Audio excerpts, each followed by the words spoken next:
kung nga po ma'am, napapansin ko ba, puro walis ng walis lang ginagawa ng tupad. Hindi wala na ba ibang trabaho?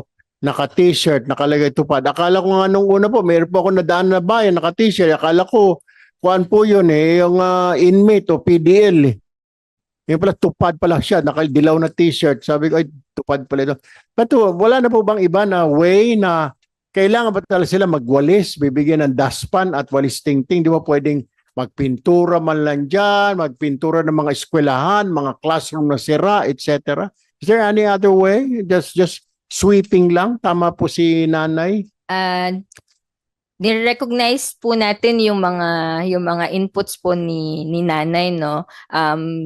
Yung isang kahilingan ni nanay pagdating sa tupad, hindi lang po pagwawalis, actually yung nasa listahan nung iba't ibang mga proyekto. Although yun nga po yung image na nakikita natin, but the department is working hard to change, to make sure na hindi ganon yung maging tingin natin sa tupad, because actually marami po tayong mga beneficiaries na sinusupport with respect to training programs po na using the tupad. Meron din po tayo yung kaninang kagustuhan ni nanay, no. Marami na rin po tayong mga projects that we mobilize tupad funds for integrated farming para po sa mga in relation to agri na endeavors, hindi lang po yung sa paglilinis, pero yun po sir, marami pong menu of activities and projects that the different LGUs can actually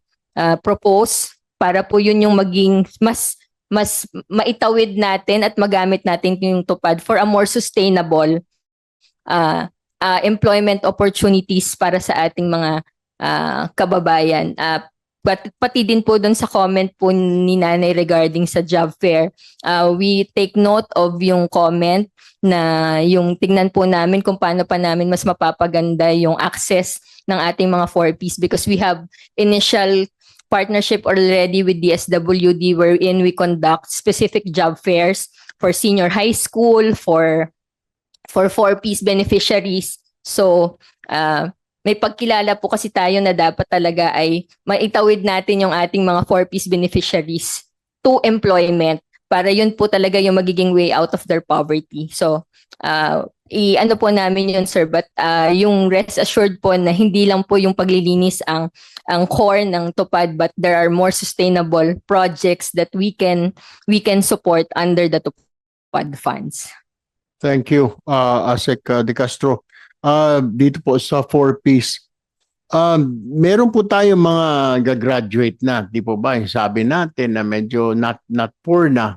Paano ito? Biglang nagkaroon tayo ng crisis. Balik na naman. Parang kalintulad po ito nung pandemic. Kalintulad po ito nung mag-secretary ako ng DSWD. Yung pag-graduate na, kailangan bumalik kasi wala eh. So, paano ito ngayon? So, yung mga pag-graduate na, wag mo nang gagraduate dahil mayroon tayong crisis. There's a crisis. Ayusek Dimoporo. Honorable Chair, for programmatic concerns, I'll turn it over to ASIC Maris and to also further elucidate on our case management. Doon po sa ating nagta-transition po ngayon na around 200,000 households na talaga na-assess na po sila as self-sufficient. Based naman po yun doon sa kanilang sa SWIDI tool that we are using, naging tumaas na po ang antas na kanilang pamumuhay. They are considered already as self-sufficient households. In fact, this April po talaga is graduating na sila. Completed na po yung kanilang 6 months transition. So, sa tingin po naman namin, hindi naman po dapat maudlot yung kanilang pag-out doon sa program.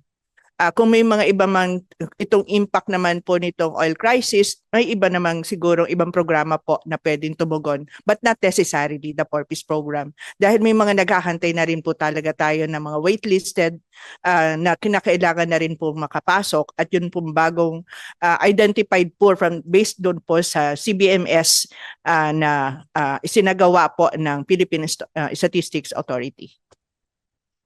Thank you for that. Anyway, well, For lack of material time, let's discuss po itong Sustainable Livelihood Program natin in our next hearing. Right now, I'd like to thank our resource person for sharing this committee valuable comments and recommendations on the subject matter on hand. Let me remind the resource persons to submit your respective position papers to elaborate on the opinions and positions you have expressed today. And to further enhance the provisions of the proposed amendments to RA number 11310 or the 4-Piece Act, I hereby convene the technical working group on 4-Piece Act. Okay. Pero before anything else, I would like to just share this to you. Sana po itong ayuda natin, hindi po ito one time lang. Ano po. Kasi that's what I'm really scared na paano po pag tumagal ito.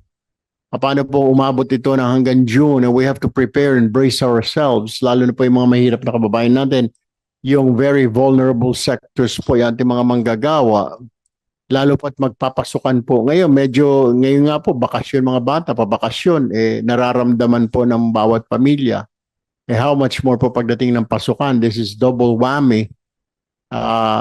Problema na nga yung pangmatrikula, etc., mga gamit, mataas po yung expenses. That's another problem. So, dudulog po ulit itong mga transport sector na ito na ayuda muli para mga anak nila makapasok sa school pa rin, makapag-aral. Lalo na po itong mga vulnerable na ito, mga 4-piece po ninyo sa DSWD, mga members po nito. Ganon din po yung ating DOLE, mga manggagawa. Ganon din po sa ating mga fisher folks, sa ating po mga magsasaka, mangingisda. Kailangan din po ng tulong kasi pag sasabihin po natin na one time lang po ito, it's not gonna cut.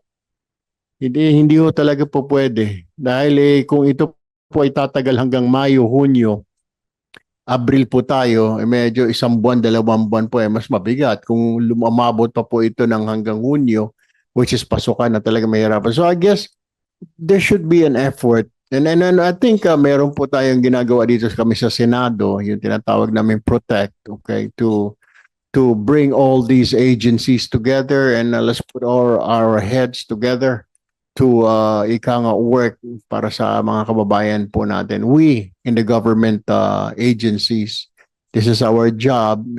Tayo po dapat manguna dito in a public service. No matter what your capacity in these government agencies, it's our duty. Tayo po nakatingala po sa ating mga kababayan natin. Ano po maitutulong natin sa kanila in this crisis. Anyway, I thank everyone for joining us. With that, the chairman suspend this public hearing. The committee will inform you of the TWG schedule and for the next round of hearing for the Sustainable Livelihood Program. Magandang tanghali po sa inyong lahat.